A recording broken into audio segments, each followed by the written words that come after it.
The voice of Husker Nation is on the air. This is Hail Varsity Radio. Insight, opinion, expertise, along with the biggest names talking Nebraska sports.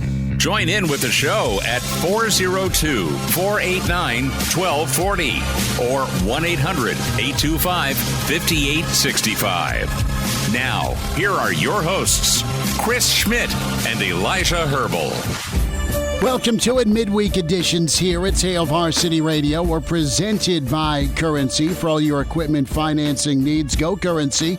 Chris Schmidt, Elijah Herbel, Connor Clark, and numbers to get in at 489-1240 and across the state at 800-825-5865. We'll let you check us out on the stream. Can watch the show via the Hail Varsity YouTube channel. It also follow along with the Hail Varsity Radio Twitter feed at HVarsity Radio. Usual suspects today. Excited to talk with Mike Babcock of Hail Varsity. Babber's going to join us in about 15 minutes. Get his take on not only the documentary he was a part of with Eddie T. and Nebraska celebrating 100 years of Memorial Stadium, but we are uber close to kickoff and some Camp Confidential from Mike Babcock in hour two. We'll spend time with Evan Bland, some NFL thoughts with what Trey Palmer's been doing with Tampa. We'll get there, and a Jock Doc to round it out. Can email the show, Chris at hailvarsity.com, and give us a follow on Twitter if you can at Schmidt_radio, at Herbal Essence for Elijah Herbel, and for Connor Clark at C_Clark_27. Got that right. Yes. Yeah. I mean, seasoned pro. It just rolls off the tongue. So we'll get into some of Bill Conley's latest adjustments, his final thoughts before the college football season. Where does Nebraska come in? And we'll dive into that ranking, right? The hierarchy of importance, right? So, fellas, I've got I'm playing a little dinged. This sounds really wussy, but just walk with me here for a moment. I subtracted some downtime for a haircut today, and Elijah can verify this. I have one spot I typically go to. There's a contingency, and then there's panic, and I have not been patient enough in my lifetime with as many bad haircuts as I've gotten. I don't think the haircut I have today is awful. It works. It'll grow out because the wife looked at me and kind of gave that side, the facial expression of they went kind of short, didn't they? Well, my back is the back of my neck is all screwed up. It's like red. It's like they took a knife and outlined to block the back. And I don't know what that's from if I didn't get the buzzers sprayed before I went on. I mean, I had Elijah look at it, and he was kind of cringing himself. Connor's moved, frankly, away from me in the studio here. But I'm gonna need to do a little Silence of the Lambs and put some lotion on the skin, or it gets the hose again here. It's just burning. It's still, though, better than that haircut you got last year ago, football before season. Pictures, yeah. Yeah, what was, you kind of look like, it wasn't a Cabbage Patch Kid. It was a troll doll. Yeah, you look like a troll doll. I look like a troll doll. Not in like a, well, it's hard to say not in a bad way. It wasn't in a great way. It looked awful, and we needed to absolutely hose that thing down with hairspray for the photo shoot last year, and I was pissed. No, absolutely. So, like a little bit of redness, like it could be a lot worse. Like they got the line, like your part looks solid. Mm-hmm. It's gonna grow in nice too, because everyone knows, like with a haircut, the first test is the first day, but it's much more important how does it look in about 5 days. Yeah, because that's where you want your haircut to look ideal. 5 days on. So we'll see how it looks in 5 days. I think that redness will probably go away. You'll be all right. I'm the most vain man in Nebraska, just laying it out there. Okay, that's what it is. Crew asks an important question, and I don't want to get yelled at by this place that doesn't advertise with us, but Crew asks a good question. Am I going to a frequency place where they get you in and out, or are you going to a barber? And I used to go to a barber. I just haven't been to a barber in a while. It's another chain joint, not that one that Crew mentioned, that is fairly popular. I go to, and they do a pretty good job. The gal did it looks all right, sort of, kind of, as you both cringe, but it's fine. It's just my neck's on fire. I've tried to send you over to my guy for years. Well, I need to do that. I need to get your dude's number and go that route. See, it's not because like every time I go, now you probably do need 3-4 days in advance to make sure you get a spot in there. And you always go, I'm going to get my hair cut tonight because I know where you go. And then you go in there and you come in the next day and you always go, I'm not sure I like this haircut too much. I think you should have gone to my guy. And my guy, I've been going to him since I was in like 6th grade. Mm-hmm. He's always hooked it up. He moved locations in Lincoln, and I followed him. I'm, again, not going to mention his name on the air because he doesn't go, he doesn't sponsor us. Yet. But I do know he does occasionally listen to our show. So if you're out there listening, you know who you are. What's your dude's name? Andy. All right. Andy, let's talk. Let's have a cocktail. He'll hook it up right. I'm telling you that much. And he's got some of the flyest kicks in Lincoln Barber Shop in the game. Like, okay. Done. He's rocking the sneakers in there, too. Because my neck is on fire during the commercial break before Babbers. I'm going to go throw water on this thing or figure out some sort of... I'm going to go knock on doors here with salespeople. Does anybody have any lotion? Because I'm on fire. Guys, let's get into Nebraska and the S&P from Bill Conley. We respect Bill Conley's work. He does a lot of simulations, and Nebraska comes in at number 59. 5-9. Nebraska right now, per Bill Conley, right around that 6-win number, but more likely, if he was probably to spin the wheel and pick, he is going to say a 5-7 season. Let's just try and eat that on our plate first. 5-7 does what for you? Again, being at the haircut place today, that's what was being discussed. Of course. It was, well, how are they going to be this year? I'm like, well, we'll talk about it here after Minnesota. Specifically, what are they looking like going into Michigan? That's a fair timetable to judge this football team. You talk to enough coaches, they say by week 3 or 4, you're going to be what you're going to be. You can always get better, but there are strengths and then there are limitations you're trying to hang on to or overcome. But the consensus at this haircut joint, I won't call it a barbershop, was, well, I just hope they look better. And by that, they want Nebraska to look like a football team that's prepared, well-disciplined, tough. They can run the football. They can stop the run. It is, you know it when you see it if you feel good about your football team. It's not always perfect, but there's been so many palm to the forehead moments the last 7-8 years where you're like, no, that's what drives you nuts. One thing to get beat, it's another thing to help the other team out. And to me, that is your measurement. You can feel good. You'll feel better if you're bowling at 6-6 or better. If you just miss a bowl game, you're going to be ticked a little bit about that, I would think, as a Nebraska fan. But do you look like a competent football team? And I like that analogy, Schmidty, because we're going to talk about the damage that was done to you at the barbershop. And that's kind of the question to me right now as we go through. As Babber puts his hat on. We'll see Mike in the green room. Well, the haircut looks great. And, like, the football team may come out looking more like a Big Ten football team come August 31st. They're tougher. Is our neck sore? Is your neck a little sore? What's the damage going to be to get that haircut looking nice, to get that team toughened up? I mean, we're already talking multiple starters that could be down on the offensive side of the ball because of how rough and tumble this fall camp is. I'm not going to sit here and say that this is worse than the alternative of having a soft football team where everyone's healthy and ready to go. There needs to be a little bit of middle ground there. But what is that damage going to be? How down is Nebraska going to be come August 31st because they've been beating each other up? And that's, again, not a bad thing to do. It's what you need to do in the Big Ten. It's what a lot of other Big Ten teams deal with. It's kind of the taxes you got to pay. Speaking of taxes, Kyle emails in, a great tax man. It says for me to call Ginger. No. Here's what you need to do. We got a call in from Paul. Okay. He says, if there's no lotion sitting around conveniently, he says, go to the bathroom. I thought this was a football show. He says, look at the hand soap, because he says a lot of hand soaps, most places, they're going to dry your hands out real bad, especially a place like Nebraska. He says most businesses will go, and get the hand soap with aloe in it. Ah, yes. So you can lather that up, throw a little on your neck, and then wash it off. Either and that, it'll or help with the redness. It's full blown. It's full blown. Mardi Gras rash on the back of my neck. Oh, like they didn't clean the clippers after cutting off some dreadlocks. That's yes, kind of what it feels like. But Sitz, thank you for the ginger suggestion. I will make that happen. So Nebraska comes in, and the way Conley lays out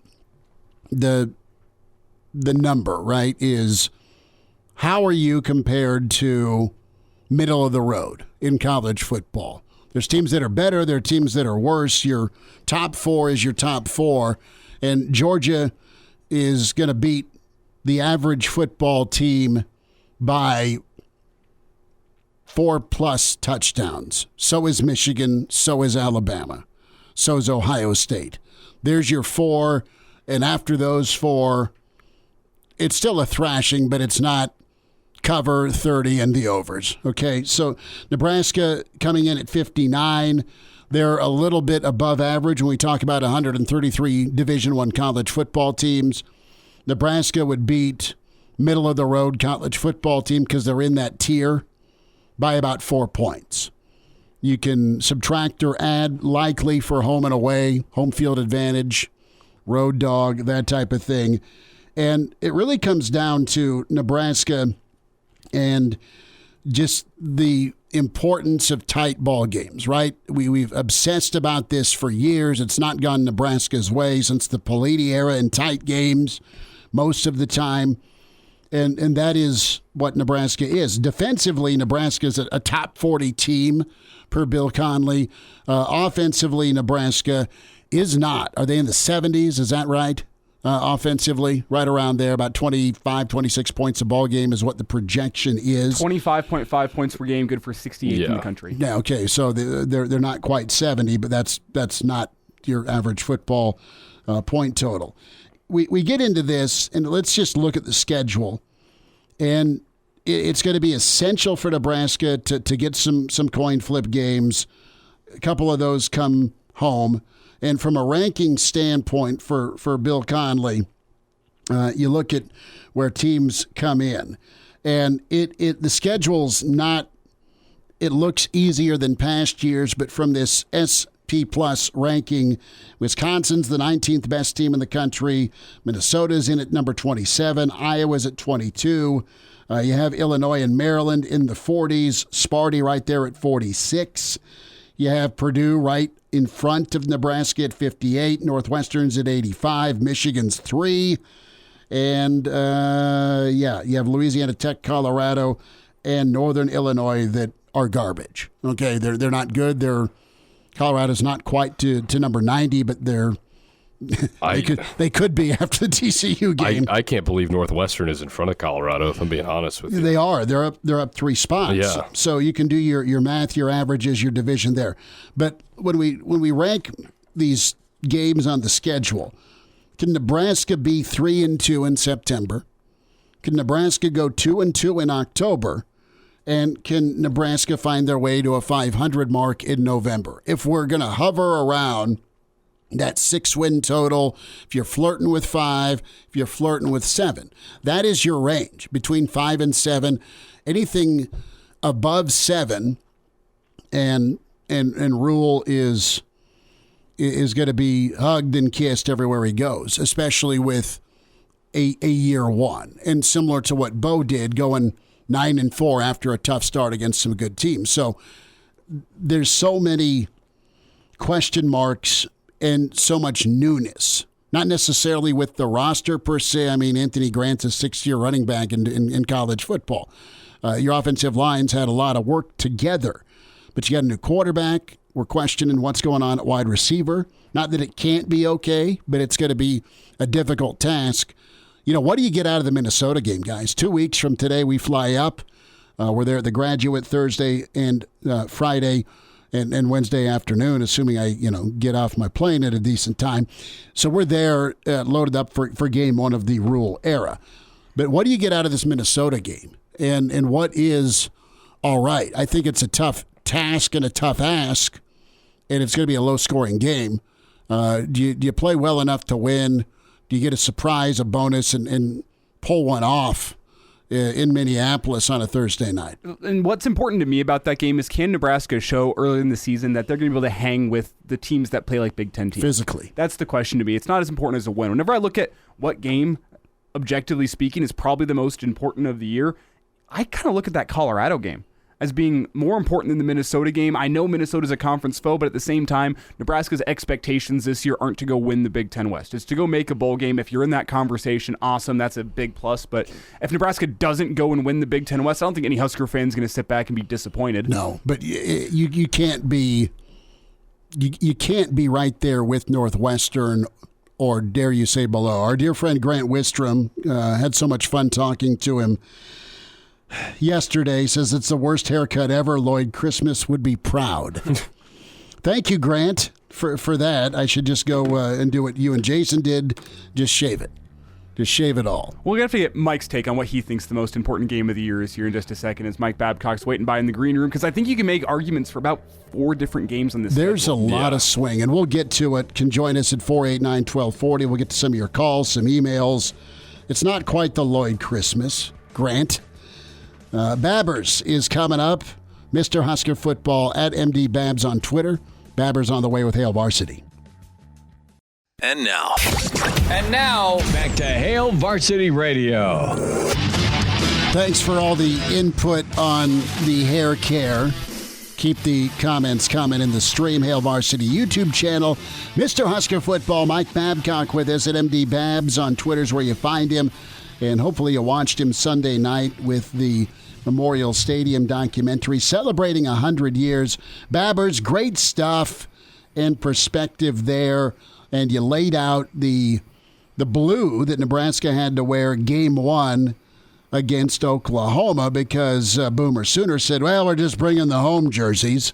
And lo and behold, you have the new throwbacks, or I should say the alternates against Northwestern this year with a little blue around the numbers. Yeah, I got the blue around the numbers.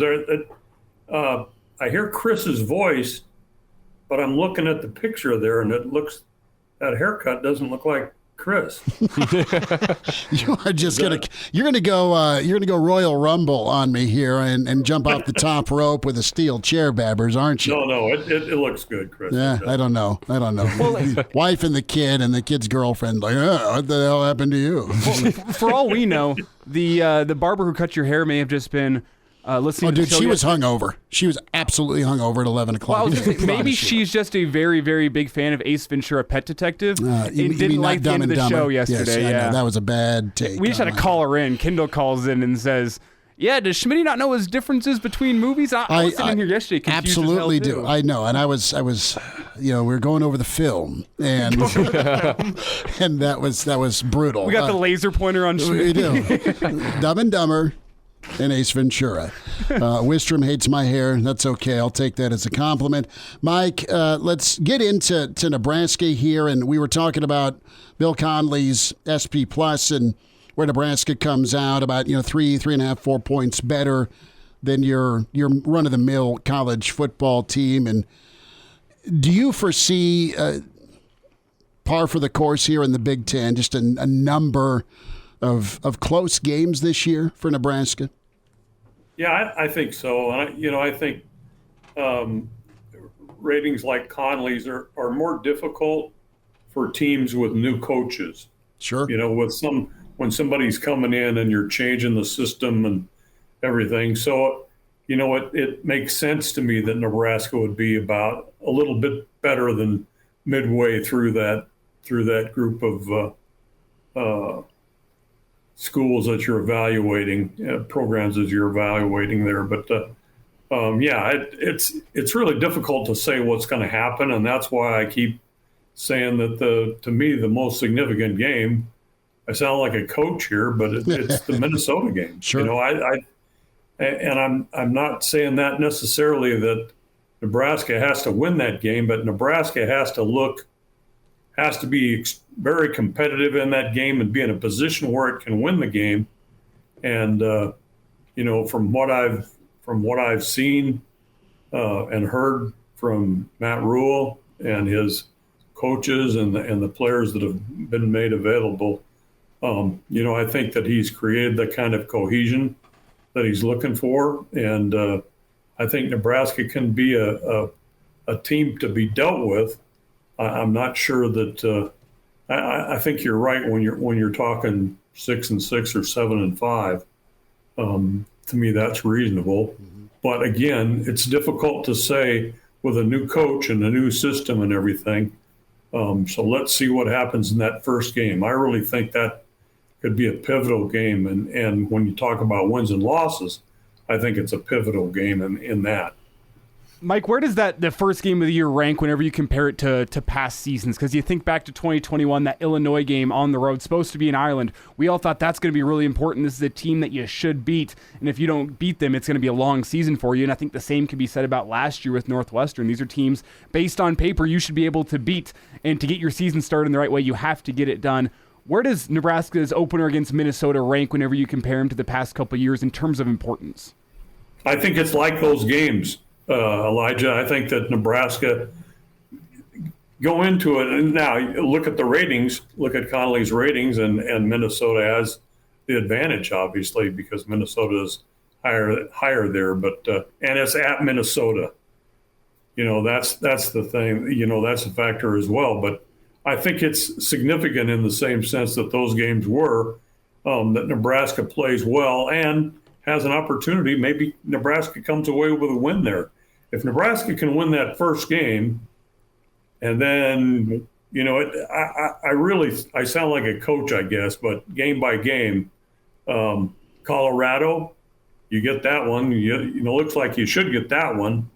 You can build some momentum there. Those first 4 games, you can build some momentum going into the Michigan game. Not saying they're going to beat Michigan, but build some momentum, be competitive against Michigan, and then you've got critical game at Illinois. Mm-hmm. That could be a tilt one way or the other. But if you build up that momentum, it might be on your side, the tilt. Mike Babcock is with us on Hail Varsity Radio, and we're talking about important games, and I want to talk about an important stretch that you just kind of highlighted there, and that is Colorado, NIU, and La Tech. And obviously, Colorado rivalry game that you're expected to win right now, but then you run into 2 non-power teams at home who, yes, they're not power teams, but A, you've struggled with power teams in the years past, and B, these are 2 pretty decent group of 5 teams that you're going to face at home. So I would argue that that's probably one of the more important, if not the most important stretch of the year. Your thoughts on that? Yeah, Connor, the one thing that I look at is Northern Illinois and Louisiana Tech are both coming off 3-9 seasons. So they're trying to regroup. They're trying to get things going as well. I think that plays obviously to Nebraska's advantage, the fact that they're at Memorial Stadium, Nebraska's advantage. I'm probably, when I talk game by game, I'm probably looking past those 2 games. I'm probably marking those down in the win column. And as you said, in the past, we've seen these things fall apart with these kinds of teams. I don't think that rules approach will allow Nebraska to be in a position to lose those games. I think that they're going to have the mindset that they're going to get those games. They're going to take them one at a time, but they're going to get those games. I have some confidence in that. But your question about stretch, very important, that stretch. Colorado, Northern Illinois, Louisiana Tech, got to win those games. You have to in order to have any kind of hope to get to 6-6, to get to a bowl game. Mike Babcock's with us here from Hail Varsity, and at MD Babs on Twitter is where you find him. Mike, I was going through a lot of the West teams, and what is the stretch like? What's the toughest stretch in said schedule? And there's a couple games in a row that are tough for Minnesota. There's a spurt there for Iowa, the way the schedule is stacked. Wisconsin has a brutal stretch despite 18 starters back, where they're going to have a Michigan and an Ohio State, I believe, and then I think there's an Iowa snuck in there. So I look at Nebraska's stacking of the schedule. You're on the road for your first two, but theoretically, at worst, you're 1-1. You look at that stretch, Michigan and Illinois, that's really tough back-to-back on a short week. And then you get to November where, man, you've got two heavyweights in Wisconsin and Iowa at that point in the year. You're coming down towards the end of November where who's able to stand because most teams are so beat up. But leading into that, you're at Michigan State. There's talent there. And then Maryland is a lot of a wild card to me. They may be the most wild card team on Nebraska's schedule. Now, we won't know what the 11th of November looks like, if it's going to be 60 and no wind in Lincoln and Maryland's like, please and yes, or is it going to be windy, cold, and they better find a run game because that isn't Maryland's bag. So, is there a wild card team that you see on Nebraska's schedule or that coin flip game out of this group of 12 here? Well, I'm like you, Chris. I think Maryland, that's a little bit of a wild card game there. I think at Michigan State is a little bit of a wild card game because I think that Nebraska, those are two games that could go either way. Nebraska could win those games. And again, if you build up some momentum early and some confidence early, it's going to carry over down the stretch with a team that has an emphasis on being able to run the ball. That they talk about being able to run it. If you can run the football, you've got some confidence going into that stretch. You've got a shot at either or maybe both. Mm-hmm. Maryland and Lincoln, that's a good one. That's a good situation because it's in Lincoln. If the weather's bad and Nebraska's run game is effective, that speaks well for Nebraska. But I think those are the two games probably that I look at and I'd say, can Nebraska get it done here with the momentum that it builds early in the season? Hopefully, again, one game at a time. But 1%. Those are games that I think 1% better, Babbers. 1% better. Yeah. It's Mike Babcock with this year. Continue, Mike. I'm at 2% right now, so. It's Mike Babcock with us here on Hail Varsity Radio. And Mike, just to finish off this topic of conversation before we get you out of here, what are the games on Nebraska's schedule that it's worst case scenario should Nebraska drop this game? And I think the obvious answers are Northern Illinois and Louisiana Tech. But when you look at this schedule as a whole, where do the alarm bells go off for you if Nebraska, like they've done in recent years, drops some of those perplexing games? Which games in the schedule rank atop that list? Well, the two that you mentioned, obviously. Well, what if Nebraska goes out to Boulder and doesn't win that game at Colorado? Well, that would be a would be 0-2. Yes, could be 0-2.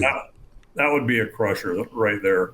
I don't think it's going to happen, but again, you got to go one game at a time. We got to see what this new system is going to be like, and are the things that we've seen Coach Rule talk about, are the player, can they really be applied? Does it really reflect where this team is? Because, this the documentary that the university's doing, I think they've had two parts of it now, kind of looking inside. Really looks like the players are buying in, and, they've got this grit. And he talks about, you're going to, even if you're not full speed, I want 100% of what you are, kind of thing. If they buy into that, you feel good about it. So, first down, is that what we're 10 there?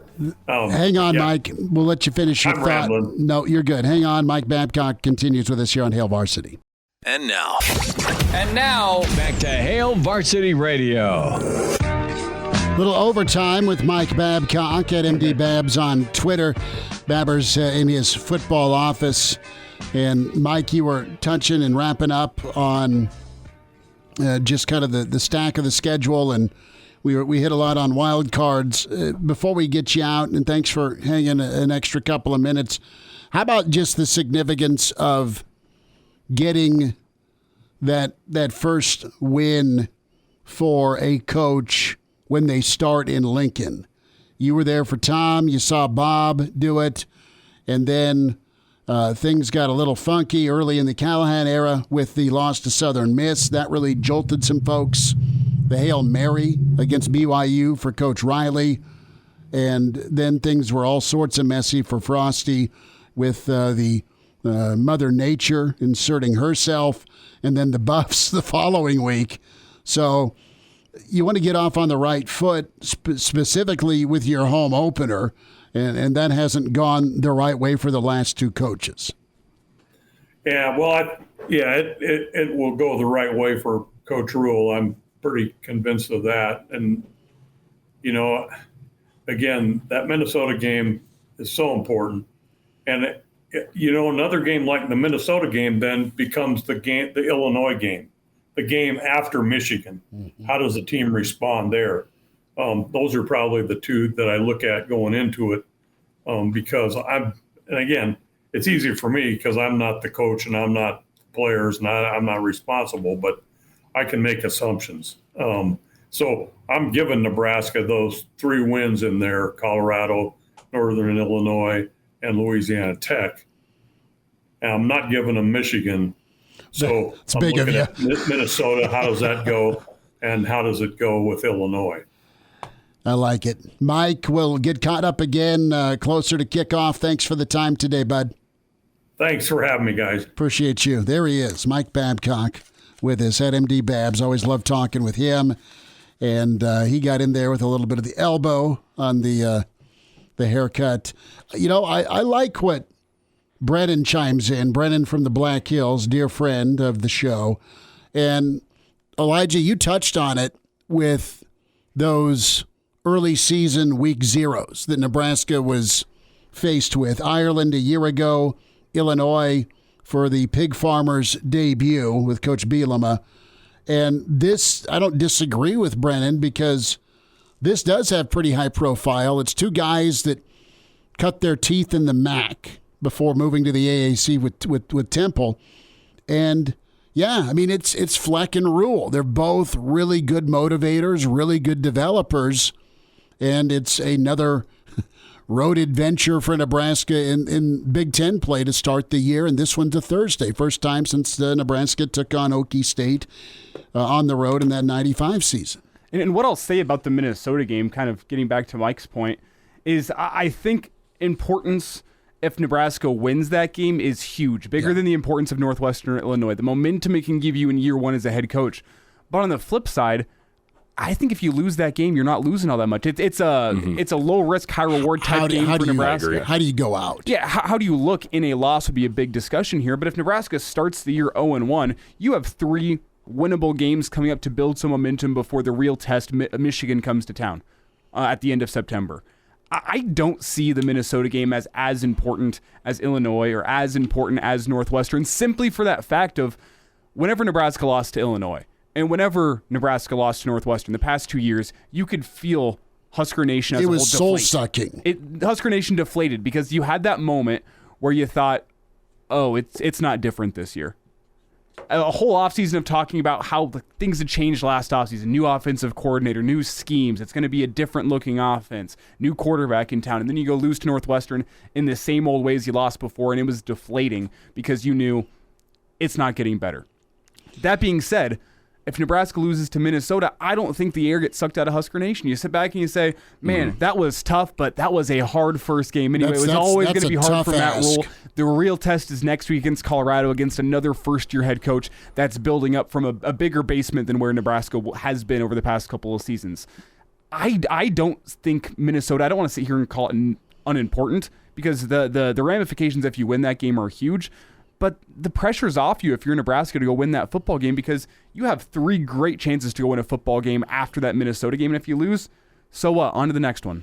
And nobody's job is on the line, right? I mean, that was kind of a big part of it, I think. It's self-pressure. Right, versus outside. Because in the Frost era, too, when you look at Illinois and Northwestern, it was, the same. I felt like it was deja vu. We had the same conversation 2 years in a row. If you lose that game, it feels like the season's over, right? And now that you don't have a coach that's pretty much competing for his job anymore, and it's year one. And I agree. I think that obviously there's pressure still. I mean, you want to go into Minnesota. You want to win the game, right? I mean, that's what you're there to do, is to try and win the game. But if you look good and you end up losing against Minnesota, it's not like, here we go again, unless you lose in a very similar fashion that you have in the years before. But obviously it's hard to tell that right now. So if you do lose to Minnesota, as Elijah highlighted, you still have 3 great chances to win 3 ball games in a row. And that brings you up to, the Michigan game, which has the potential to kind of be the peak game of the year in your regular season schedule. Obviously Iowa at the end of the year, because that's always a good rivalry, but you welcome in a national championship contender, and you have 3, if you're lucky, 4 games of momentum at your back. That's what's going to be important. So it's not so much of what Nebraska does, say, against Minnesota. It's more so of how they respond if they lose to Minnesota leading up into that big game. And Con, you said something huge there that I want to bring back, because it got my wheels a turning. You said as long as Nebraska doesn't lose in the same way they've lost the past couple years. Imagine, if you will, for a second, Nebraska up by 6 points in the fourth quarter. They fumble the ball at the 50-yard line. Michigan goes in to score and win the football game. Yikes. And then stop talking right now. You get You're the ball back, and then it's people. a false start on first down to back it up. And Husker Nation will be more inflamed than Schmidty's neck. No. I did go find some soap. So we got. Did that help? A little bit. We got the burn put out. Seriously, my wife looked at the back of my neck and my head, and she's like, "Do you have the herp?" It's like, well, not from you. I've never heard it shortened like that. The herp? The herp.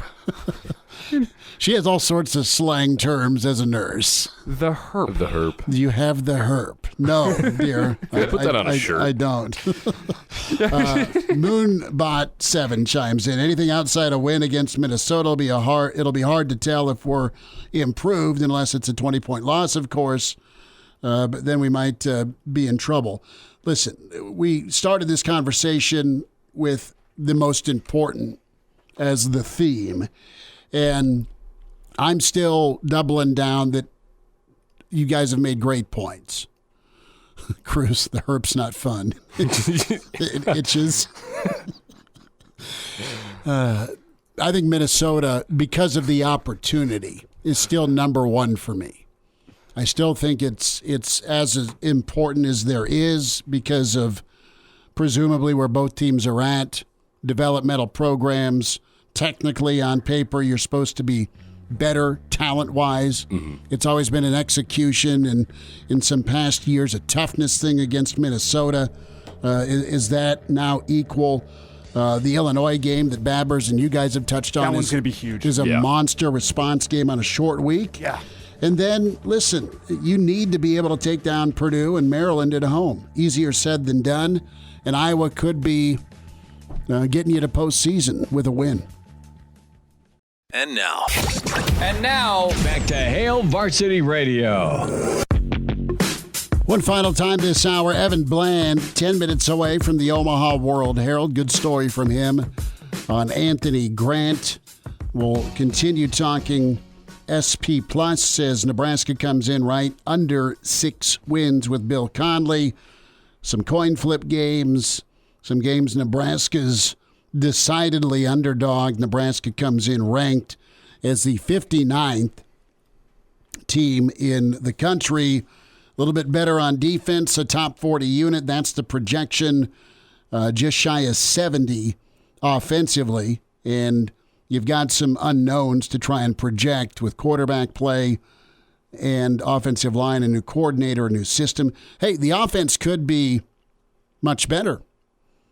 And the offense could be dependent again on big plays like they were a year ago. A guy that was responsible for much of that, Trey Palmer. How about the camp Mr. Palmer is having? Elijah, you sent out the footage from Tampa's training camp as they're practicing against the Jets, a rookie that was a stud, a high draft pick, and Sauce Gardner. For the Jets, Mr. Salah's got a killer D and a good running back room, so the Jets will be fun with A-Rod there. But Palmer able to beat Sauce for a big gainer. And right now, when you have a little bit of a combination of injury, but also performance from Palmer's standpoint, he's having a hell of a camp, and he'll be an option for Tampa this year. It's just too bad Tom's retired. Well, here's the thing with Trey Palmer. He's been turning heads in training camp, fall camp. Made that touchdown catch from Baker Mayfield against the Steelers just last week. Today, Burns a top 5 corner in the NFL in Sauce Gardner. Yes, I'm prepared to call him top 5 in the NFL. Yeah, it's as simple as that. Burns him deep for a 16, damn near 70-yard touchdown. You have Mike Evans and Chris Godwin both get up in front of the media and say today was the best day he's had as a member of the Vikings. And conveniently, it's the day when Trey Palmer gets some more playing time because Russell Gage, their wide receiver, he went down today with what's presumed to be a season-ending knee injury, meaning there is a starting wide receiver position up for grabs in Tampa Bay. That wide receiver 3 spot. You're obviously going to be behind 2 great wide receivers, and who knows how good the Tampa Bay quarterback is going to be with either Kyle Trask or Baker Mayfield being the starter. That's going to be rough for him. So I'm not telling you, if you're in a standard fantasy football league, maybe slow your roll on drafting Trey Palmer. You're not going first round. Maybe a late round watching flyer, him. a late round flyer, maybe just because of who the quarterback's going to be in Tampa. But if you're in a dynasty league, and you get you get to keep a guy in Trey Palmer, buy stock now. He's turned heads. Tampa loves what they have in him. He's going to get snaps this year. He's going to get experience this year. The thought was maybe just a special teams guy. Well, because of injuries and because of his own play, he is going to be getting, I'd say, some probably pretty significant playing time for a 6th-round wide receiver this year for Tampa Bay. He's been awesome. You mentioned the fact that, look, you have Evans and Gardner, Pro Bowlers, high-level players, and most defenses are going to pay attention to those two. But Trey's special with his speed, how he can get out of breaks, how smooth he is, and he can take the top off. That'll be his role of a defense, and you got to respect it and worry about that home run shot from Baker or, dare I say, Trask. And listen, good for him, and it's just another in the long line of kids that Mickey had coached that are really prepared for the moment once they get to the league, and some have been higher draft picks than others. Trey was a 5th-round guy, but good for him. And how many of you, really honestly, you always have to have a Husker on your fantasy team. For years, it was tradition. Evan Bland joins us. Next hour 2 coming up at Hail Varsity Radio. The voice of Husker Nation is on the air. This is Hail Varsity Radio. Insight, opinion, expertise, along with the biggest names talking Nebraska sports. Join in with the show at 402-489-1240 or 1-800-825-5865. Now, here are your hosts, Chris Schmidt and Elijah Herbel. Back with you, it's Hour 2 at Hail Varsity Radio, presented by Currency. For all your equipment financing needs, go Currency. Chris Schmidt, Elijah Herbel, Connor Clark. We welcome in Evan Bland with the Omaha World Herald at Evan Bland, OWH, where you find him on Twitter. Evan, good to spend some time. Thanks for a few minutes. Yeah, guys, it's feeling a little bit like fall, so it's appropriate to talk some football. It's false fall, Evan. It happens in the Midwest every single year. The weather cools down, you go, okay, it's feeling like it's going to be fall. Have you been outside today or no? We're going to get murdered by 102 degrees on Sunday. It sucks outside now. I mean, yeah, my quarter zips and hoodies are ready to go, but they're not coming out yet. You're right. I haven't fallen for this yet. I know we got triple digits, but it's just a little bit of a tease. So is it okay to just go 6 straight days with a quarter zip? Is that all right to have that many options in your closet? Well, do you go the same quarter zip, or you just kind of rotate like the same thing but different color? No, I mean, I have options of the quarter zip, much like the hair the wife made fun of today. She makes fun of the quarter zip, and yeah, I have too many. I've got a problem. Yeah. I'm a big quarter zip guy. Like it's so versatile. I mean, it can get warm and it can help cool you down, or if it's cold, it keeps you going. It's the good stuff. And what's dangerous about this conversation is as we get into the high 70s, low 80s, there's a great quarter zip that I love. It's got KFOR on it. But the problem is that me and Connor always find a way to wear it on the exact same every day. No, on Mondays it's quarter zip KFOR Monday. Can we all three of us wear that? I'm gonna wear the Adidas one. The one you guys got in Adidas. Yeah, that's right. Why There was that a sound so guy condescending? in the media pool. We would wear the same one like twice a month for the press conferences, and like it got to the point where I would text him and I'd be like, okay, let's not wear the same thing today, and you just don't know. So like that's the danger. Well, I guess we're not at risk. We're the same one as Schmidty. condescending. Yeah, Schmidty's got the Adidas one. Okay, It's a name brand. Okay. No, it's not going to fray after 3 wears. Is what I'm telling you. Evan, let's talk a little ball, and I liked your story on Anthony Grant, and he's a guy that's going into year 6, as you outlined, looked great early, faded late, and part of that was the reality of what Nebraska's offensive line and running game was in the Big Ten. And they had some tough opponents to end the year, and Grant missed the 1,000-yard mark. But it seems like his focus is as high as it's been. I think there's some trust, but I also think there's been some accountability on his part, but also the coach's part with what they're going to ask him to do. Does that word of trust come to your mind with Anthony Grant? I know he spoke yesterday. Does he feel like he's maybe in a different headspace, a better headspace? Yeah, I think that's fair. I mean, you think back to the spring, and they suspended him for a short time. Nothing for nothing serious, but just upholding standards and things like that. I know they looked at his film from last year, the coaches did, and wanted to emphasize him being more of a north-south runner, hitting that hole hard as opposed to sort of kind of dancing around it and trying to make a move or maybe do a little too much. So I think those are two things.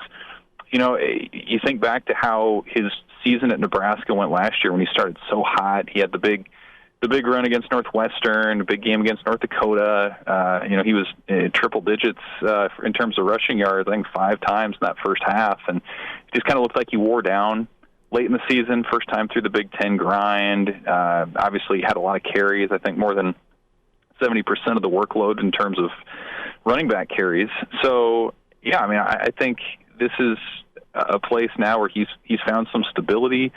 I asked him a little bit about Nebraska's recovery methods. That's been a big thing we've heard from Matt Rule is getting guys ready to go, keeping them fresh. And he said, yeah, it's a lot more detailed than it was last year. And I think that's one thing that he points to that would say, maybe this is a reason why he can be a consistent performer from August 31st all the way through November. So his is an interesting case to me because, again, it is his 6th year as a college football player, student. He sat out 2019 and was away from football to deal with the death of his mom, but he's come back. He's had multiple junior college stops, started his career at Florida State. So he's been all over the place.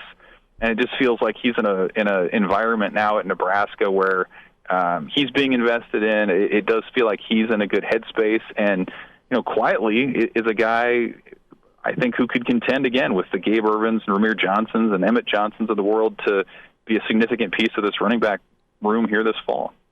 It's Evan Bland with us here from the Omaha World Herald, Hail Varsity Radio. And Evan, whenever you look at that running back position, it's been a lot of talk from us and from other people over the past couple weeks that we're expecting it to be running back by committee at least early in the season until a 1A type guy differentiates themselves. But now with what we're hearing about the wide receiver room and some injuries there and some uncertainty within that room, do you think Nebraska needs to find that bell cow back before the end of that game against Minnesota? Does a guy need to differentiate themselves for weeks 2 through 12?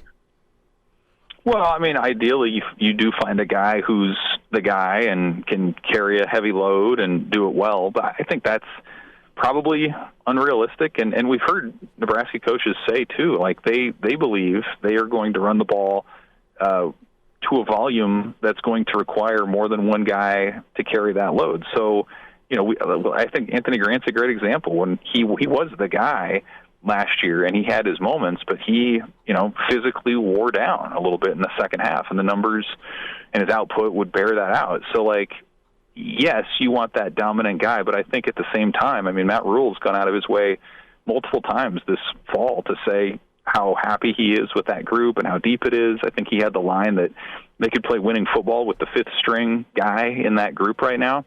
And I think, that's probably a positive sign at this point. Sometimes I think you can kind of tend to view that as, well, that means nobody's stepping up or separating themselves from the pack, but just by the nature of that position, guys are going to get hurt.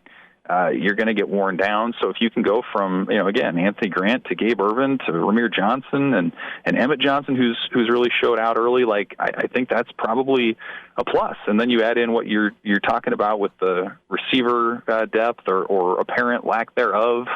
It's going to be a situation where Nebraska is going to want to run. They don't want to run Jeff Sims too much. I think you see, again, with the history of turnovers and injury that can come from that. So what you're left with is relying on a veteran offensive line and a deep running back group. And so I think that depth, while there's not been a feature guy to emerge, I think could end up being a real positive for Nebraska as the season goes on. Evan Bland is with us on Hail Varsity Radio. When we talk about running back by committee, and I think that's what everybody expects, but when you mix Anthony Grant in there with a bunch of other guys, I mean, how important is it for AG to be more of a leader, considering he's that sixth-year guy? He's been around the block. Now, maybe he hasn't been in the Nebraska program as long as some other running backs, but he still has that college football experience. How important is it for Rule and that staff to lean on Anthony as a leader in the running back room? Yeah, I think that's fair. I mean, again, he's been all over the place. He's played, football in New Mexico and Florida and Kansas and Nebraska. He's 24, which, in college football terms is pretty old. He didn't want to call himself a grandpa, but he did say he was the older brother of that group for sure. And you look at the rest of that room too. I mean, Gabe Ervin's a familiar name, but because of injury and whatnot, he really hasn't played that much college football. Ramir Johnson had a big season in 21, but he was more or less off the grid last year and in the 2 years prior at Nebraska. So, there are some guys who are familiar names in that room, but nobody does have the experience of Anthony Grant. I think both life experience and football experience. And so, I think that can be important, especially just kind of the ups and downs of a season. If your lead guy gets stuffed at the line or maybe he gets 3 yards, and then pops one, that's the kind of, resiliency that you're looking for out of a guy to maybe just set that tone and help even things out in what can maybe be kind of an up and down position just in terms of how you do from play to play. Evan, we've got a bit till Minnesota and Nebraska, 2 weeks, but it's quickly approaching. We were talking in reference to Bill Conley's SP Plus kind of final numbers before the season starts, and Nebraska's right there, hovering around 60. So that puts them behind most teams in the Big Ten. The win total spits out to be right around 5.5, so right around that 6-win mark. Is there a game or two you think is the coin flip for 2023? Nebraska gets those, they go bowling. Nebraska loses those or that game, a certain game, and it's home for the holidays again. Yeah, I think there are a handful of those games. I mean, I think Minnesota's one for sure. I mean, I think Minnesota will be favored in that game, but there's absolutely a path to winning that one for Nebraska just by the way the Gophers play, keep away on offense and they're not going to blow you out unless you're making a bunch of mistakes on the other side. So I think just the nature by which Minnesota plays and, Nebraska coming out fresh in the opener, I think that's a team that you would rather play in August maybe than November, the way that it's been for Nebraska in the past. So I think that's a coin flip. I think, the Illinois game is really interesting as well on a short week.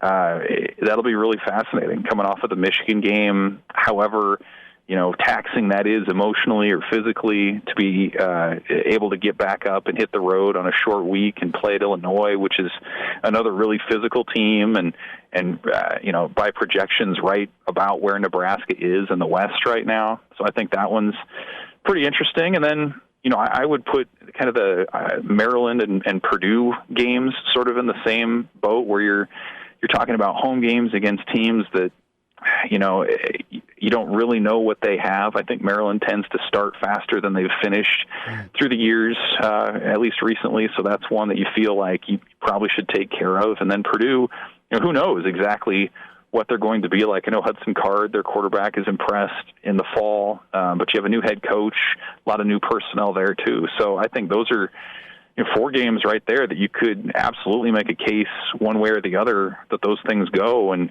that could end up defining how Nebraska does this season. It's Evan Bland with us here from the Omaha World Herald, Hail Varsity Radio, as we talk Nebraska's schedule and discussing what some of the more important games of the year are. And Evan, what is the game that you think is highest reward with the lowest risk? Because I made an argument for that Minnesota game last hour, talking about the fact that, hey, if you lose that game against Minnesota, it's okay. You still have 11 more games ahead of you with a chance to get bowl eligible and 3 huge games after that. And then I think it's also important to look at that Michigan game as being high reward, low risk in terms of everyone's kind of expecting you to lose that game. If you can win against Michigan, you really put yourself into national prominence. So I want to ask you, in terms of what games Husker fans shouldn't be stressing about a loss, but maybe you can be excited about a win. What games do you put down on that list?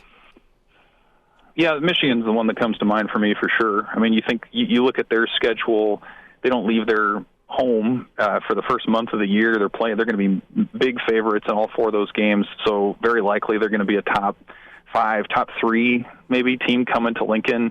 And Nebraska, who knows? I mean, how these first 2 games go against Minnesota and Colorado, it's hard to say given what we know about those teams, but I think the rest of their non-conference is about as easy as it's been. I think Northern Illinois and Louisiana Tech have had some major issues defensively the last couple of years, and they're coming to Lincoln. So, you could see a situation where you've got a 3-1 Nebraska playing host to a 4-0 Michigan team.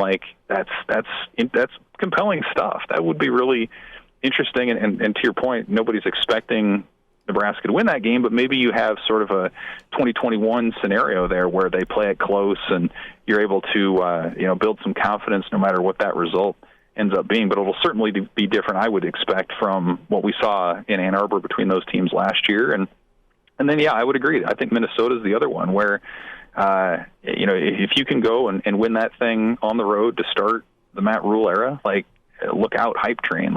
It's all aboard at that point. That's the game. Those are the kind of games that have dogged Nebraska in the last handful of years against those physical teams that pound you, that control the ball. If Nebraska can clean up some of its own mistakes and beat Minnesota at its own game, I think that would be mighty encouraging for what could occur at the rest of September at least. Evan, if Nebraska does lose against Minnesota, what does that mean in the grander scheme of the season?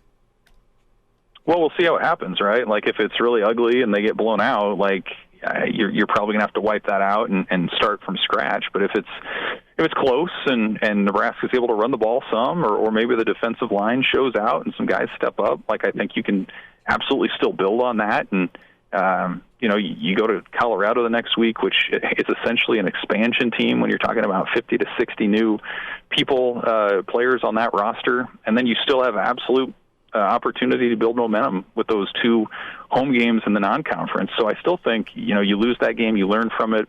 There's still an absolute scenario where you go 3-1 and you got a big game at home against Michigan after that. Evan, about 30 seconds. Do you think Rule's ability to connect with these guys can be better for Nebraska when it comes to their psyche, win or lose? I do. I was thinking the last couple of years about how much emphasis everybody put on that game in Illinois, then the game against Northwestern in Ireland. There was just a lot of, I felt like, pressure from players to perform well and to start strong. And I think that right now we've had a lot more process-related conversations in camp about building toward Minnesota, but also beyond that to the season and to what's after that. So I think that's probably one thing that would keep you in a healthier mindset heading into a big game, but you're still not making too much of it. Evan Bland with the World Herald at Evan Bland, OWH. Evan, will get caught up again soon. Thanks for a few minutes today. Thanks, guys. There he is. Good stuff from Evan Bland. Podcast for you. Spotify, iTunes, Google Play if you miss any part of the show. And now, back to Hail Varsity Radio. Back with you, it's Hail Varsity Radio. We're presented by Currency for all your equipment financing needs. Go Currency. Chris Schmidt, Elijah Herbel, Connor Clark. Open phones here till about 5:40. 489-1240. 489-1240. Last thought and moment we had with Evan Bland, we were talking a little bit about psyche and confidence and build-up and the ability to dare I say, springboard, because it's been a word used for a lot of openers for Nebraska over the years, right? You get this win, you get a springboard. You have this upset, you get a springboard. You take care of business here, you get a springboard. And Nebraska's never really gotten out of neutral. This was pretty good from Nick Saban, as he had a bit of an anecdote with the Big Red Machine, the other Big Red Machine of the 70s, the Cincinnati Reds, with Pete Rose and Concepcion and Johnny Bench and Morgan. Great era for Cincinnati and Sparky. But Saban went to a Pete Rose quote. But listen to this, and we can maybe apply it to Nebraska this year. You know, I kind of like what Pete Rose said the other night. Sparky Anderson, he said, was a great manager. And he asked him one time, what's the key to handling players? He says, well, you got to know when to kick them in the ass. You got to know when to pat them on the ass. And you got to know when not to say anything. So we're trying to figure that out. But I think I've been kicking them in the ass a little bit more, and I've been patting them on the ass, so we'll just keep on keeping on. I love Saban, right? And that was good. And I think this is very real because it's so important. We hear Coach McBride talk about it a lot. You can scream and yell at them and then give them a hug before they head off to the locker room. Don't stay mad.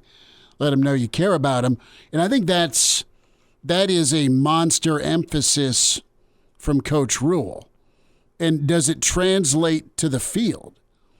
It needs to translate to the practice field from a development standpoint, but does it translate beyond the practice field to Thursday night in Minneapolis, beyond for the season?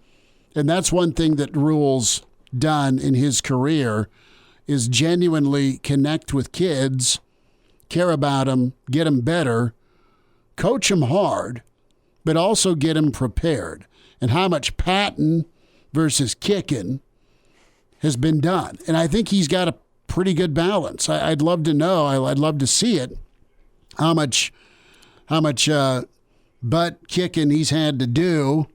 And I think as physical, Elijah and Connor, as his camp has been, there's been plenty of prep that way, where he's physically getting them ready to be at their best on the lines of scrimmage, because you're not doing them any favors by not making it hard on them Monday through Thursday, because, Saturdays have tended to be murder against some of the more physical teams, something Nebraska used to have the market on, being physical. Now, I wonder if we're able to hear through Matt Rule's comments on the media, if it's anything like military, which a lot of people have compared football and football camp to a military being part of a team.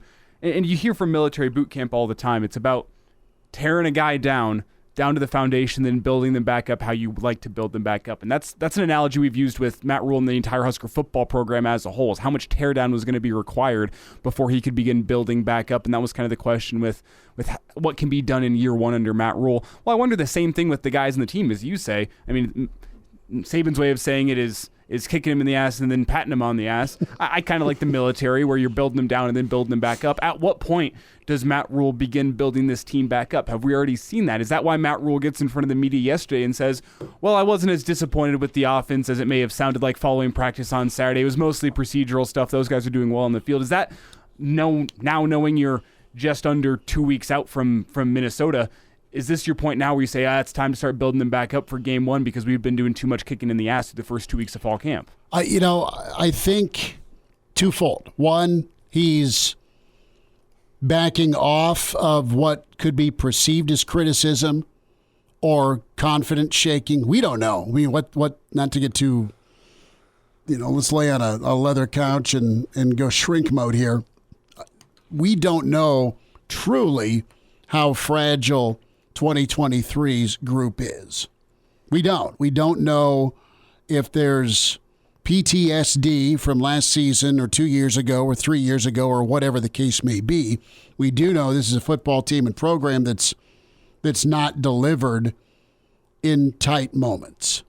And that can absolutely be a barrier and roadblock confidence-wise because you go, here we go again versus no, it's going to be different this time. They found every and any way to not get it done. And it's not been all on the players. I mean, a lot of it's been coaching and prep that way. Now, there's a little bit off into the sunset with finding a way to hang on against Iowa last year, but you got out big early. You had to hang on for dear life. You had a couple of wins last year post-Frost that were some tight ball games, and you kind of distanced yourself from Indiana and Rutgers to your credit. But overall, you're leading on guys, about 10 seniors that are, we've heard the term sick and tired of being sick and tired. Are they able to, as they've been singled out as those temperature setters, guys, are they able to kind of take that cue from Rule and run it their way and really be the voice aside from the coach to finish, to get across that finish line? There's been a lot of emphasis on the offensive line. There's been a lot of drill work. It's been physical. And there's been nice things and complimentary things said about the offensive line in the name of confidence. But you got to be real, and we'll know how real they've become on Thursday, 2 weeks from tomorrow. Well, you talk about being real about confidence, too, and from what we've been able to see just like video-wise and media-wise is the trust that the coaching staff has instilled in the players, even when they screw up, right? I mean, I feel like nowadays a big teaching moment is, in whatever it may be, is teaching people not to be afraid to make mistakes. And it kind of feels like maybe that wasn't the total case in years past, but it almost feels like it was. Like, there's so much pressure riding on this. If you make one mistake, it's all over, right? And this is kind of like what we were talking about with the Illinois Northwestern games in the past couple of years. Kind of that same feeling of like, if you screw this up, it's over for you. But now I like, some of the footage that we've seen about even if somebody misses a block or drops a pass, they throw them right back in there and they instill their trust in that player, knowing that they will bounce back and do it right. And I think that's really important. And I think about when you try and get that balance of, being hard on them and being a support system for them, I think this coaching staff from the outside looking in has been doing a really, really good job because, maybe there's criticism from Matt Rule about how the offense performed this day, but he's still willing to back up what they did well, or he's still willing to be that outlet to say, like, hey, if there's a problem, come talk to me. Xavier Betts, good situation, right? Or a good example. Comes and talks to him. Heart's not in it, okay? The fact that you can go to your head coach and you can say that to him and he can be understanding, obviously it's not what he expected, but he can be understanding, he can be supportive, and he can still be a support system for you outside of football. I think that's extremely valuable and something that I think every college program should have. And obviously football, it's a hard-nosed sport, but if you can have that support system around you and those guys at the top that are trusting you to do the right thing, I think that's extremely important. I think the balance so far has been really good. The question is does it translate to wins and losses once the season begins? And have you had enough time of tearing down and building back up in order to make it to a point where this football team is actually able to go compete in the Big Ten? Or have you done more tearing down than building up this fall because it's still a long way to go and it's not going to translate to wins and losses? All that remains to be seen. Our friend Todd has been busy in the email box, just getting to some emails now, Chris at HailVarsity.com. Back to the quarter zip conversation. Nothing sicker than listening to two divas who are never outside talk about their bleep clothes to keep warm. So fragile. Duly noted. Thank you, Todd, for that. So conference games don't matter now. Just non-cons. He's on to Minnesota. Elijah, Minnesota sets the tone for the entire season. Todd calling his shot. Nebraska losing to Minnesota 35-17. Todd, we'll revisit that. First, I want to get back to the point. Receipts. Not going outside. I'll have you know Schmidty does at least one show a year from his patio. At least one. Adding to the diva part. He's 1 for 365 every single year. No, that's funny. All of you know, Schmidt's on his patio. Yeah, thank you. Thank you for that. Last thought, this season's going to end up like your haircut, a total bleep show. So, Todd, keeping it consistent. I appreciate it. So Craig chimes in with some of our topics. Oh my God, every game's a coin flip. Doesn't it kind of feel that way? Not all of them, but many of them are. I mean, and we, dude, it's so we can project and we'll make our predictions here soon enough, probably the week of Minnesota. But yeah, right now, what you believe this team can be, they should beat X, Y, and Z at home, especially, but they've not done it. I mean, I don't want to go as far as to say every game is a coin flip. Like Michigan, I don't think is a coin flip game. No, but there's a lot of games on the schedule, though, that are. Where you're there definitely are. Right around the same. Well, welcome to level. the Big Ten West. We talked about this last week. What it is. How many games are you expecting that are going to be one score in the Big Ten West? If history is any example, damn near all of them. That's how the Big Ten West is played. Fine margins with physical football. And can you win more than you lose, and can you survive them? Can you stay healthy? Who do we have with us? We go to the phone lines for Pete. Pete, we have about a minute. Pete, go for it. Hey, how you doing today? Good, man. Thanks. I guess in my opinion, I think going into the season, I think the first game, I think we're going to have to run the quarterback quite a bit. I think he's going to have to be a big part of the running game. And as time goes, they may be able to use him a little bit less, use his legs a little less. But I think starting the season, if they want to win and get off the right foot, I think the running of the quarterback is going to be pretty critical, in my opinion. It's important. Pete, thanks for the phone call. And, yeah, you nailed it. You get him going against Minnesota. That's a difference maker. That's an advantage you have with Sims and his size and his athleticism. You stress that defense, and hopefully your offensive line and your run game will be a second part of that 1-2 punch. And with the wide receiver position, I know I downplayed it a couple days ago, but what's your ability to make something out of nothing whenever the play breaks down and you don't have a receiver coming open? Well, what's Jeff Sims going to be able to do there? Well, he'll tuck and run, or he'll hang out, evade, and find Billy Kemp possibly. Jock Doc's on the way. Hail Varsity continues. And now, back to Hail Varsity Radio. Back into it at Hail Varsity Radio. Time for a Jock Doc Wednesday. Nebraska Orthopedic Center. Dr. Brandon Seifert with us. Dr. Brandon, you had your fantasy draft yet? Not yet, buddy. How about you? No, it'll be that weekend after Minnesota. We always do it leading into the NFL season. And I don't know that defenses go ultra early in our league, but one defense that's on the minds of many is Baltimore. And, man, they've just been taking it on the chin with that back seven. The latest quarterback, Marlon Humphrey. He is out indefinitely with foot surgery. Yeah, absolutely. You know, obviously they're not being very forthcoming here with what kind of foot surgery he's having. I didn't see really. It sounds like he's probably had some issues here for a while, but they weren't alluding very well to what that was. But obviously we now reached a point where he's really struggling to play. It's become a serious enough issue now that they want to do something surgically with it. And it sounds more like some type of a cleanup type procedure is kind of what they were mentioning.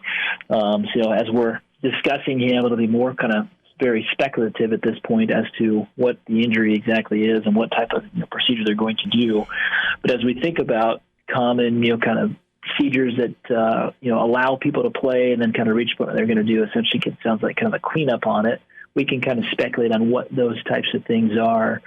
As we think about in the foot, we've talked before about some of those really significant injuries, like a Lisfranc injury where somebody has that midfoot sprain and they kind of knock out that ligament at the base of that, we call the first metatarsal coming off the great toe. This does not sound like that. That's more of a high-level traumatic type injury.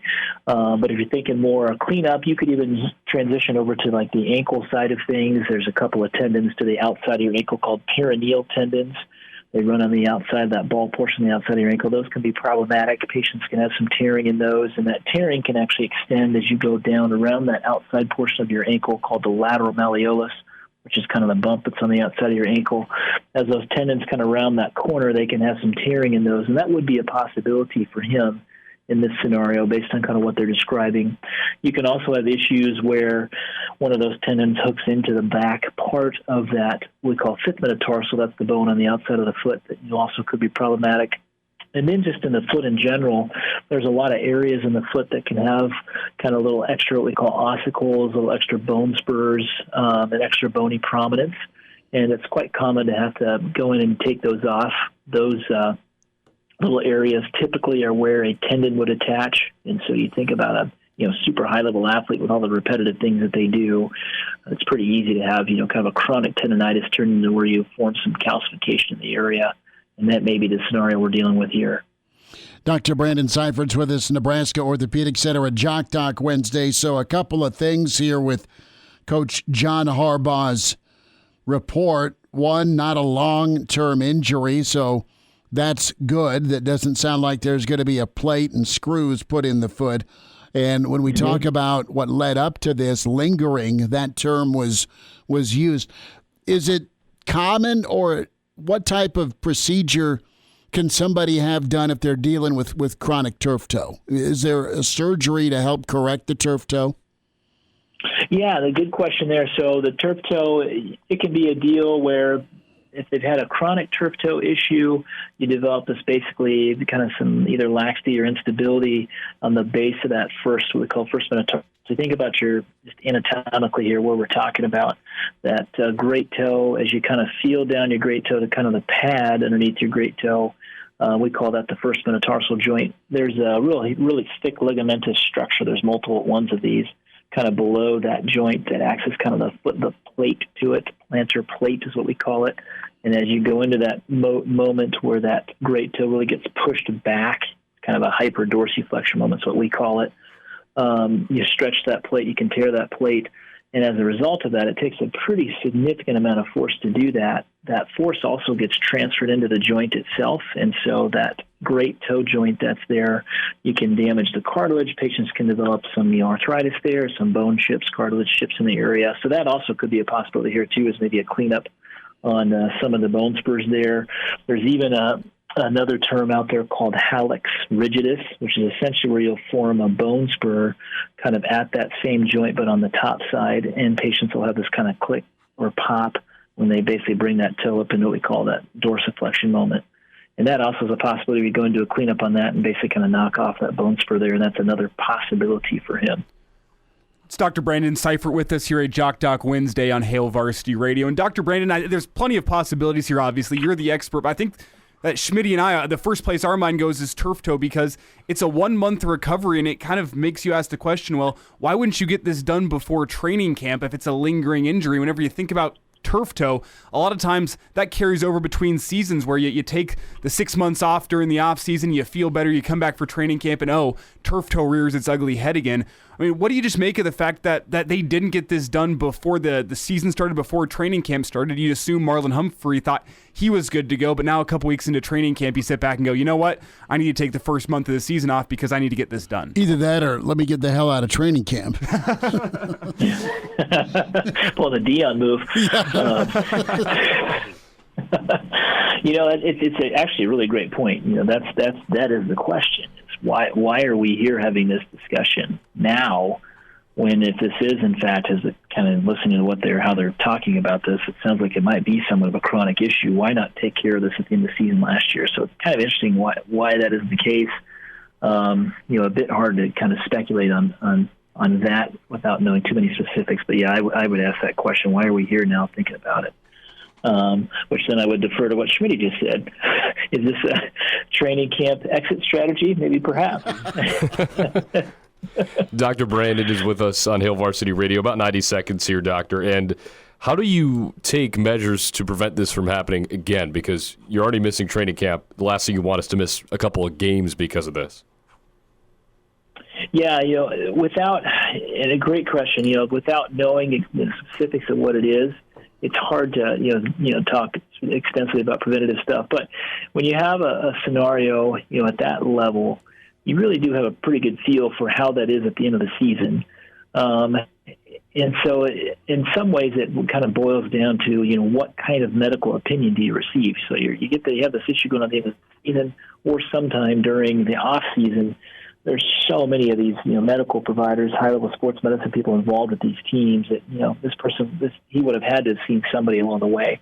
And so this may have been, a medical advice issue where, hey, look, 90. Maybe they gave him the 90 or 95% of these get better on their own, and maybe that's kind of the assumption he was under. And then here we are, we're back here, and it just couldn't push through it. And that's probably the scenario that probably played out here. As it might have been one of those deals where most patients get better, then unfortunately just didn't get there. And now here we are at the small percentage number of patients that actually need surgical treatment for something that routinely heals conservatively. Dr. Brandon Seifert with us, Nebraska Orthopedic Center at Jock Doc Wednesday. And we're talking Marlon Humphrey. He's in that Ed Reed, Ray Lewis category of a guy that's had multiple fumble recoveries and interceptions in his career, double digits, 3-time Pro Bowler, and Baltimore will be without him. Dr. Brandon, thanks for a few minutes today. All right. Thanks, fellas. You guys take care. Good stuff from Dr. Brandon, Nebraska Orthopedic Center. A quick reminder, buckle up. Seatbelts save lives and prevent injuries only if properly worn. A message from the Nebraska Department of Highway Safety Office. Buckle up. We'll wind down a Wednesday.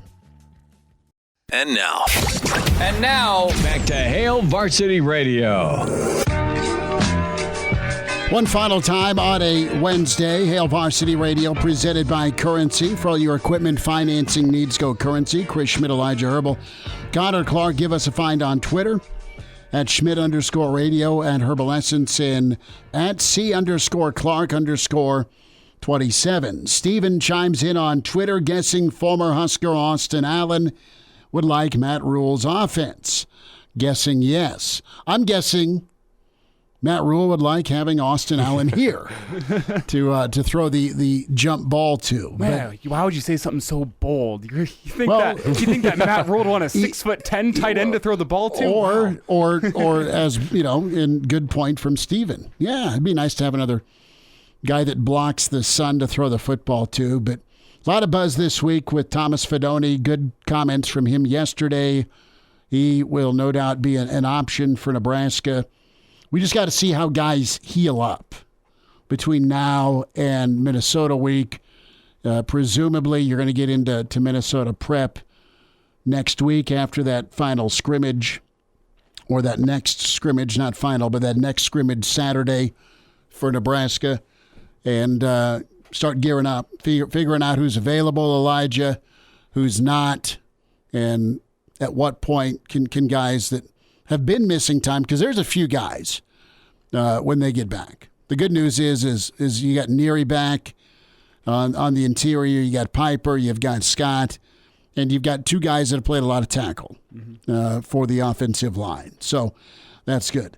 Brennan is singing the praises of Thomas Fidone.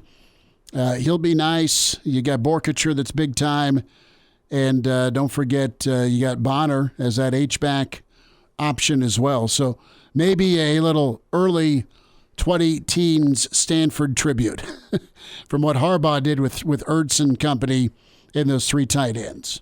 When in doubt, just get in a rugby pile, get in a scrum, and just start pushing forward. And you'll see a lot of that. It'll be the quickest game in the history of football, possibly Thursday night in Minneapolis. Well, it's good because we have to, wake up for work on Friday following a post-game show. So I wouldn't be opposed to a quick game. And hey, if Nebraska wins the ball control battle, I think Husker fans will be a lot more happy. That's a badge of honor to do against Minnesota if you're able to go win the ball control battle. I think that's why we've been sitting here today throughout this show talking about the fact that there's if you lose that game against Minnesota, how much are you really losing in the grand scheme of the season? It's because of these things we've laid out. Minnesota has a very established How do you game lose plan. it? How do you look and lose it? Is it 2019 where you get stomped like you're an empty beer can, or is it last year? Yeah. I mean, great start, not so great finish. No, and it was with a backup. Oh, yeah. But I'm just saying, like, in a similar, there's the sequence. There's the COVID year where the guys are playing both ways. The plane's half empty. A lot of room. I wonder how much has been stuck in PJ Flexcroft from that play Scott Frost's first year against Minnesota where they get the win and you're up comfortably, you're running the clock out, and then you throw a fly route to Stanley Morgan on the play action. I wonder if that's stuck in PJ Flexcroft. I wonder if that's why Minnesota always seems to give Nebraska their best shot. Well, and don't forget the sloganeering that was mentioned, uttered last year. And that was commented on. But hey, two coaches that respect each other, that are grinders, and we'll get to it. Can't wait to see everybody at the Graduate that Wednesday and Thursday and Friday when we're up there for Minnesota. Be sure to check out the podcast, Spotify, iTunes, Google Play. Download the segments you want or the entire show. And, yes, the Hail Varsity YouTube channel. Back at 4 tomorrow. Thanks.